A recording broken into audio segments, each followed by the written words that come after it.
Le DAF Morning, c'est 104.5 tonnes de bonne humeur. Tous les matins sur Urban FM. La meilleure radio de la capitale. La meilleure radio de la capitale. Sur les 104.5 Urban FM, la station est bonne avec Mosley. Mosley, bonjour. Bonjour Dafresh, bonjour René. Comment tu as passé le week-end? Il s'est bien passé dans l'ensemble. Pas grand-chose à redire. Ouais, alors, mais... ce matin, on reçoit M. Simon Bach, Francis Edgar. Il est consultant et analyste politique. On a l'habitude de le recevoir dans le DAF Morning. On sait que l'actualité politique est très mouvementée avec la concertation. M. Simon Bach, bonjour. Bonjour à tous. J'espère que vous suivez les activités de près, cette concertation. Naturellement, je le fais depuis pratiquement 20 ans, avec passion, objectivité et neutralité. Qu'est-ce que vous pensez que ça va donner, cette énième concertation politique? Bon, déjà, ce qu'il faut rapidement souligner pour permettre à ceux qui nous écoutent de savoir de quoi il est question.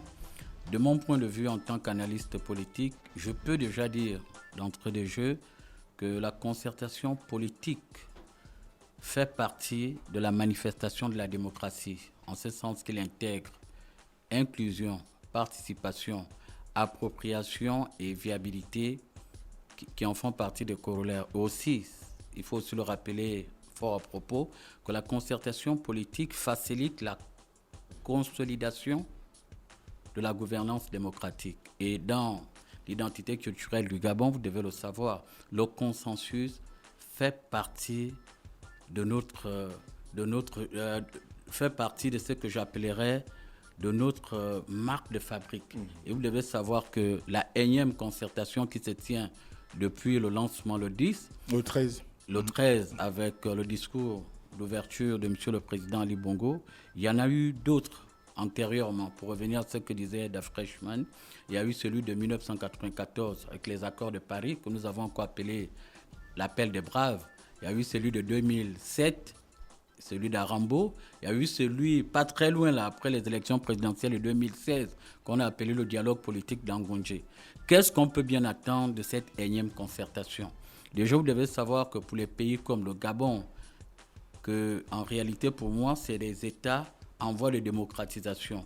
Chaque fois qu'on organise une concertation, c'est pour consolider les acquis de la démocratie. Et vous devez savoir que le principal point inscrit à l'ordre du jour, c'est de trouver des mécanismes pour renforcer le dispositif électoral pour qu'on ait les lendemains électoraux apaisés. Alors, comment on peut arriver à ce résultat si déjà d'entrée de jeu, on a observé quand même si on peut dire tout un désordre où les travaux n'ont pas débuté à date échue. On a vu plusieurs leaders de l'opposition qui ont décidé, pas des moindres, je parle évidemment de l'Union nationale, qui s'est retiré de la concertation. C'est la même chose pour Barreau-Chambrier qui n'y assiste pas. C'est vrai, le parti de Guizouma Dama est représenté par le docteur Daver Akouré, qui est d'ailleurs coprésident de la concertation, mais Guizouma Dama ne prend pas part à cette concertation. Est-ce qu'on peut vraiment présager de ce qu'on sorte de là avec quelque chose qui permette d'arriver à ces lendemains apaisés, électoraux apaisés? Bon, monsieur Mosley, vous devez savoir que l'opposition nous a habitués à cette danse. C'est une ancienne. Vous devez savoir que souvent, malheureusement, certains leaders de l'opposition brandissent toujours le boycott. Et moi, je suis de ceux qui pensent que le boycott n'est pas une bonne stratégie en politique. Parce que la politique de la chaise vide a toujours porté préjudice à cette opposition. Mais M. Simamba, est-ce qu'aujourd'hui, quand on essaie un peu de regarder la démarche qui est celle de ces leaders politiques, on ne peut pas y voir quand même, pas réellement la volonté de mener la politique de la chaise vide, mais la volonté de pouvoir attirer l'attention des gouvernants sur l'essentiel. Parce que certains ont l'impression que les jeux sont déjà faits d'avance, parce que simplement, quand on regarde un tout petit peu la manière, selon les discours de l'opposition, la manière assez cavalière dont a été mise en place le bureau du CGE, et la précipitation qui tient dans l'organisation de ces assises, est-ce que le retrait ou l'absence de ces leaders n'est pas aussi une façon pour eux de demander à ce que les choses se fassent de la meilleure des manières. Savoir que la confiance mutuelle est indispensable pour la réussite de ce type d'assises. Et nous sommes des Bantous. Vous devez savoir que chez nous, on nous a appris au village que lorsqu'on vous invite au corps de garde, au lieu de crier derrière les cuisines, participez aux discussions qui se passent au corps de garde pour peser de votre poids, pour faire basculer les choses. Moi, je le dis en toute objectivité, je ne pense pas que c'était l'occasion, la énième occasion pour certains leaders, sinon figure de proue de cette opposition, de se retirer. Il y a d'abord ce que je souhaiterais relever ici. Il ne faut pas envisager ou percevoir cette concertation politique sous le prisme de la compétition. Parce que souvent, on nous a toujours présenté le tableau de la confrontation traditionnelle entre la majorité et l'opposition. Là, ils devaient tous regarder dans la même direction. On parle des élections à venir. On parle pour la première fois de notre histoire politique de l'organisation des élections générales, présidentielles, législatives et locales. Cela devait interpeller tous les acteurs de part et d'autre, de transcender leurs égoïsmes rationnels, mais surtout de transcender leur particularisme. Ici, il ne s'agit pas de dire que le pouvoir en place ne veut pas manifester une certaine volonté pour faire avancer les choses. Mais eux-mêmes, s'ils étaient au pouvoir, qu'est-ce qu'ils auraient pu faire? Le plus important, c'est d'accepter de venir discuter. Et à chaque concertation, il y a eu des avancées. On se souvient que 2007, il y a eu l'introduction, je peux dire partielle, de l'enveloppe à coller. Aujourd'hui, on parle de la biométrie. À chaque concertation, vous devez adopter, ceux-là de l'opposition doivent savoir qu'ils doivent adopter la posture des syndicalistes. À chaque concertation, le fait qu'ils participent, eux également, ils font avancer les choses. Mais se retirer comme ils l'ont fait, on ne fait pas la politique avec la passion. Et l'un des leaders de cette opposition, en l'occurrence, le secrétaire général de Réagir, lui-même l'a dit, M. Jean-Valentin Leyama, que l'opposition gabonaise est l'opposition la plus bête. Vous pouvez comprendre en 3 mots. C'est une opposition qui n'a pas de vision, qui n'a pas de stratégie et malheureusement qui nous présente une image assez décevante aujourd'hui. Est-ce que vous pensez que lorsqu'on est dans un système multipartite qui impose quand même une variété de visions ou d'aspirations, on doit continuer à servir à la population l'idée que l'opposition doit nécessairement faire son unité lorsqu'elle est face à la majorité? Mais moi, je vous ai dit ici, il y a 1 an, que je ne croyais pas trop à cette opposition. Parce que j'ai fait une analyse il y a 1 an ici. Il y a eu, je regardais un peu sur votre page Facebook. Il y a eu tellement de critiques sur mes prises de position, mais à moins de 6 mois des élections présidentielles, il y a certains de mes articles, de mes livres propos qui sont repris au niveau même de la presse en ligne. Moi, je vous ai fait la démonstration que cette opposition présente des intérêts parfois opposés et parfois juxtaposés. Cette opposition... Est-ce que ce n'est pas normal? Quand on est un parti politique, on vise...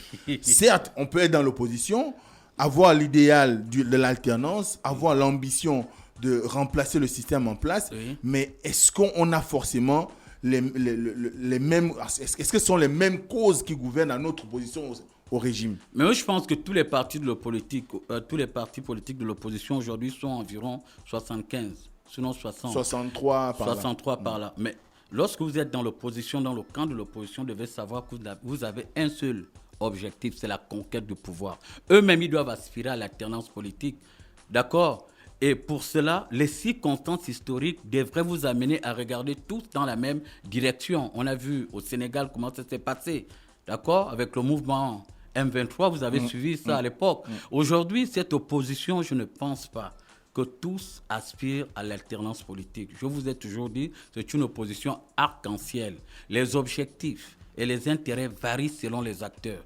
Ceux qui ont quitté la concertation savent pourquoi. Et vous pouvez aussi soupçonner, dans leur geste, peut-être c'était un acte stratégique. Ils se sont dit, en se retirant de la concertation politique, ça devait indirectement influencer d'autres acteurs de l'opposition de se retirer et certainement conduire à l'échec du parti au pouvoir. Mais ce n'a pas été le cas. Vous regardez qu'à l'exception des 6 des acteurs et 3 ou 4 des partis politiques qui se sont retirés, la grande majorité, là où je vous parle, sont en train de poursuivre les travaux. Mais le problème, c'est que la grande majorité qui s'y trouve, on a à peu près une quarantaine de délégués de l'opposition, mais est-ce que tous ont la légitimité? Parce qu'il y a aussi cette question qui se pose. On peut avoir un parti politique, on peut être dans l'opposition, mais si on n'a pas de représentation à l'Assemblée ou dans les assemblées à l'Assemblée nationale ou au Parlement ou dans les assemblées locales, on représente qui? On parle au nom de qui? Je vais prendre 2 exemples en inversant la pyramide. D'accord? Nous allons raisonner, parce que là, il s'agit de raisonner. Pour répondre à votre question, M. Mosley, je vais prendre 2 exemples. Réagir, qui est né il y a moins de 2 ans, quel est son poids politique? Quelle est sa légitimité? Mais Réagir participe au débat politique. Oui, mais zéro élu. Oui, mais fait partie des partis qui sont... D'accord. À l'opposé, vous avez les démocrates, qui est la deuxième force politique depuis le mouvement de fusion-absorption du RV et du SDG.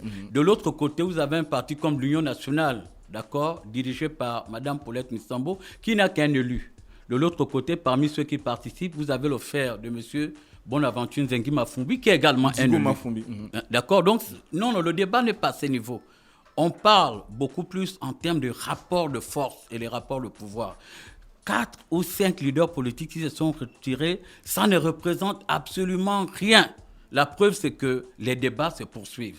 Mais ça laisse quand même penser que vous minimisez le poids politique de ces personnalités. Mais parce que moi, je les condamne. Moi, je pense que dans une démocratie, et surtout la nôtre, où le consensus fait partie de notre identité politique, il devrait gagner à mieux participer au débat. En 90, lors de l'instauration du multipartisme, en 1994, lors de l'appel de Brave à Paris, même les opposants les plus farouches ne se sont pas retirés de la table de négociation. Ils sont venus participer. Pourquoi eux, ils se retirent?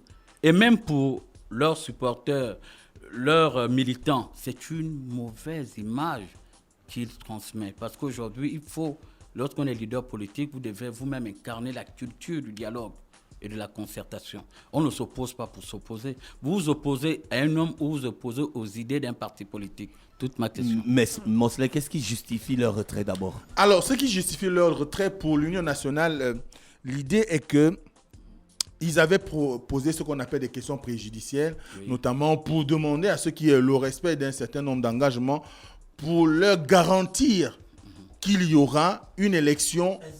Un certain nombre d'engagements. Quel engagement? L'engagement, c'est de pouvoir, déjà, première chose, créer les conditions de la transparence. Parce que l'Union nationale, d'ailleurs, mais vous partez à cette concertation pour sortir de ça, on ait toutes ces conditions-là.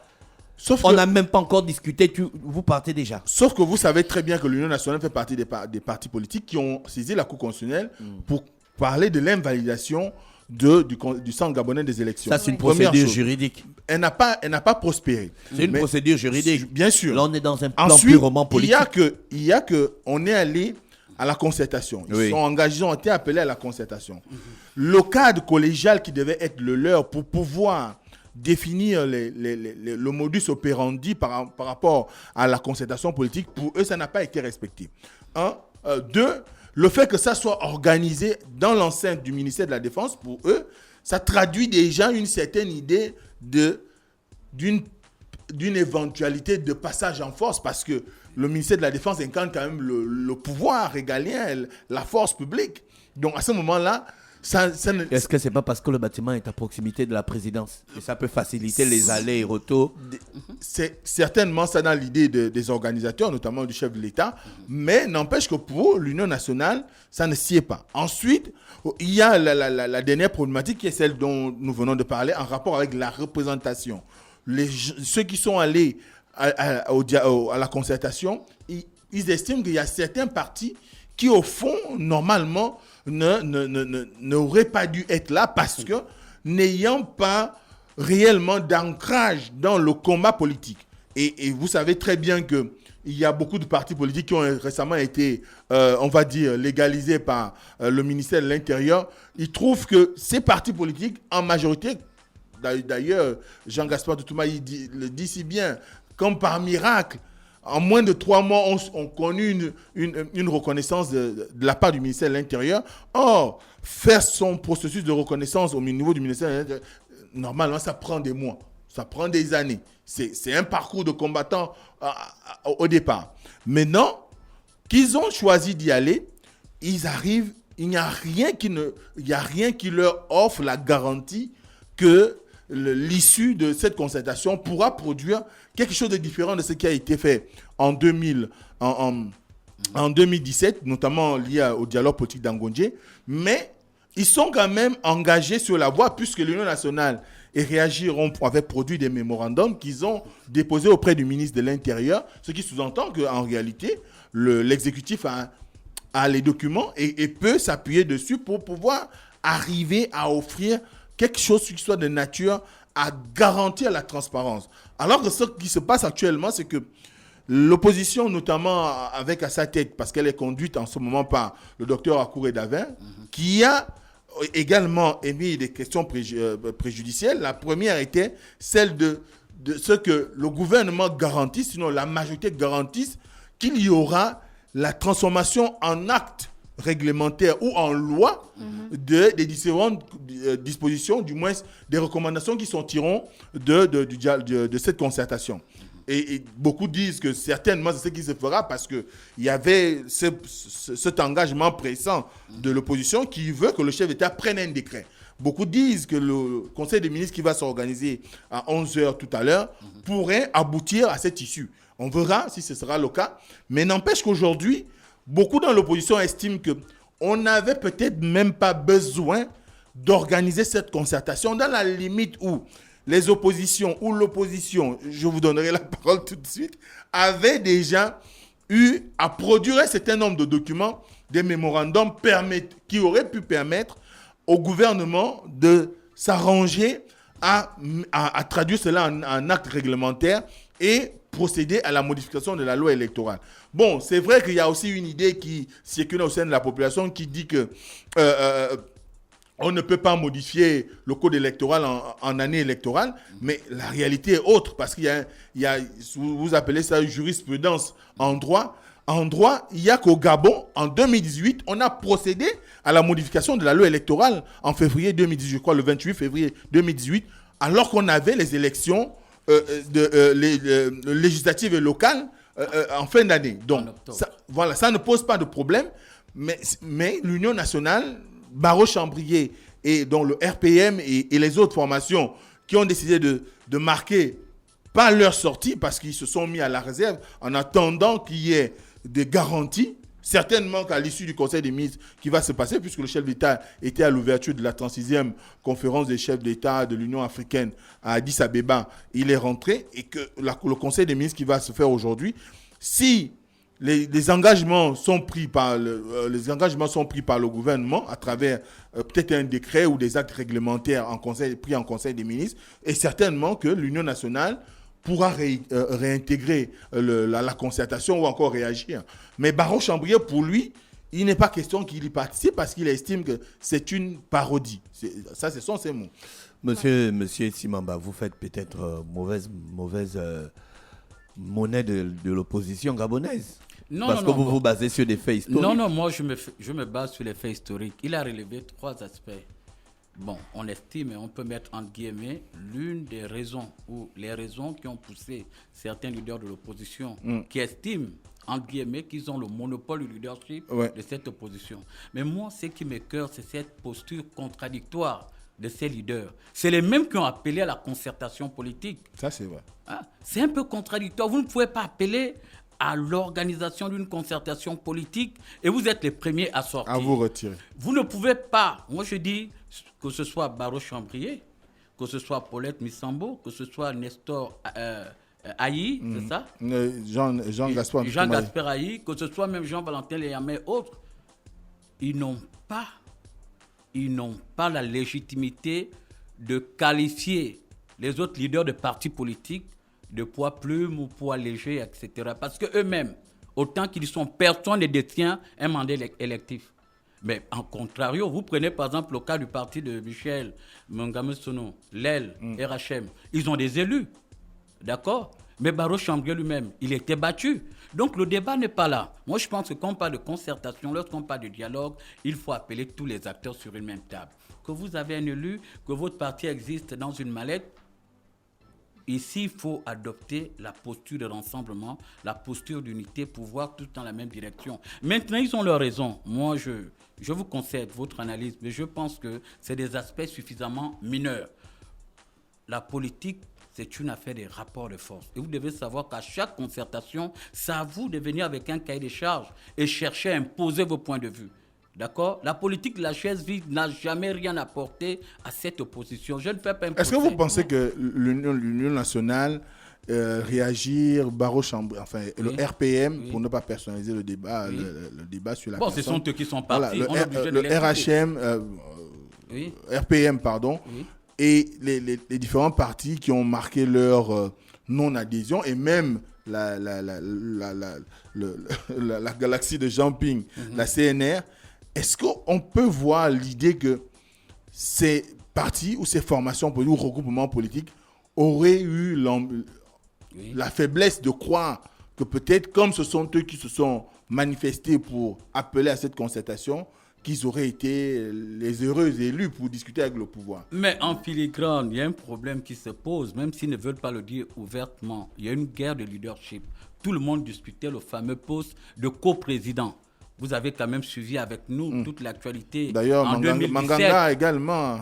Déjà, même en 2017, il y a eu des problèmes qui se sont posés au niveau de la participation de certains acteurs de l'opposition, au niveau du dialogue politique d'Angondje, parce que tout le monde réclame le poste de coprésident. Parce que dans l'imaginaire collectif de certains acteurs politiques de l'opposition, ils vont avec l'idée du partage du gâteau. Et on a vu en 2000, au sortir du dialogue politique, qui me le disait tout à l'heure, que je me base sur quoi ? Je me base sur les faits historiques, sociologiques, et même géographique. Mais les acteurs sur les ont faits changé. Historiques. Les acteurs ont changé. Mais c'est les mêmes qui sont là. Ndemezo a participé en 2017. D'accord ? Manganga Moussavou, il est là. Vous savez qu'au sorti des assises d'Angondje, il a été nommé vice-président.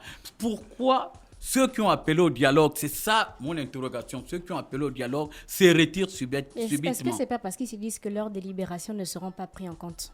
Mais c'est à eux d'imposer.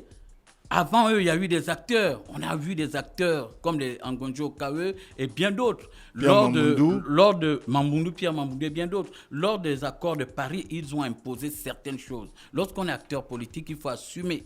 Et donc ceux qui sont en ce moment à la concertation, vous êtes sûr qu'ils pourront imposer leur point de vue ? Oui, moi je suis sûr. La preuve que le président lui-même, qui a procédé à l'ouverture, il a relevé un point. Moi, je pense que c'est déjà une victoire pour les deux camps. L'harmonisation des mandats électifs. De 7 ans pour les élections présidentielles. Pour toutes les élections, désormais, les mandats, c'est 5 ans. C'est une victoire. Qui aurait cru ? Les mêmes qui critiquaient. Déjà, là, ils devaient comprendre, comme disait Dafresh. Dafresh l'a dit tout à l'heure. Moi, je pense qu'ils sont allés un peu vite en besogne.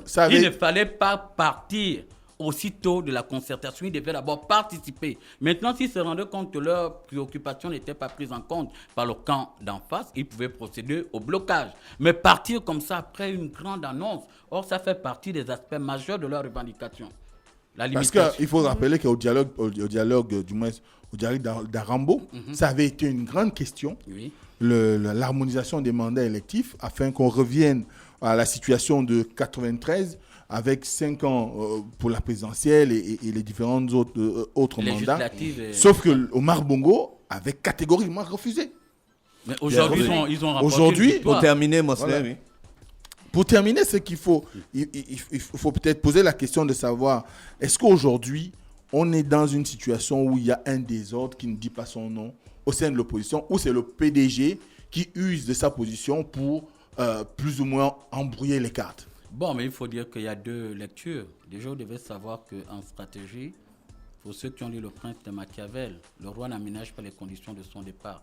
En politique, on parle de stratégie, d'accord ? Si vous-même déjà, vous vous sentez affaibli et vous-même vous organisez le désordre pour entraîner l'autodestruction de l'opposition, mais le pouvoir se sert de vos faiblesses pour avancer. En réalité, aujourd'hui, il ne faut même pas indexer le camp de la majorité. Il faut plutôt indexer, ayons le courage politique, ayons le courage historique et ayons l'humilité intellectuelle de dire que cette opposition est en déphasage avec l'évolution du temps. Il faut l'émergence d'une nouvelle classe de leaders.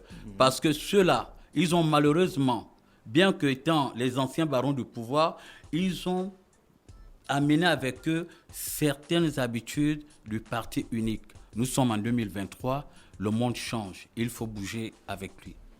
Merci, monsieur Simamba Francis Edgar qui est avec nous ce matin sur les 104.5 dans le cadre de la rubrique Urban Mosley. Dans le Da Fresh Morning, on se dit bye bye, on se retrouve demain lorsqu'il sera exactement 7h. Le Da Fresh Morning, c'est 104.5 tonnes de bonne humeur. Tous les matins sur Urban FM. La meilleure radio de la capitale. La meilleure radio de la capitale.